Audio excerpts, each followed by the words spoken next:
മാറുന്നതിനോടൊപ്പം നമ്മുടെ കാഴ്ചകളും കാഴ്ചപ്പാടുകളും ഒക്കെ മാറും അല്ലേ? രാവിലെ ഒന്ന് ചെറുതായിട്ട് നടക്കാൻ ഇറങ്ങിയതാണ്. ചെറിയ ചൂടും ചെറിയ തണുപ്പും പിന്നെ ഈ നല്ല സീനറിയും ഇളം കാറ്റും ഒക്കെ ആയപ്പോൾ എൻ്റെ പൊന്ന് സാറ് ജലജ, വിമല, ഹരിയ ഇവിടെ വരൂ. ഇന്നെന്തൊക്കെയാണ് പരിപാടി? എന്താണ് ഇവിടെ കുടുംബശ്രീയോ?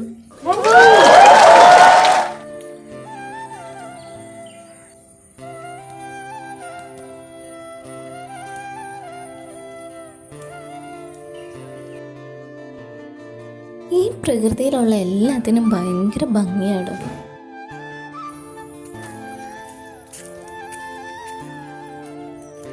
വന്ന വഴി മറക്കരുതല്ലോ. നമുക്കിനി തിരിച്ചു പോവാം.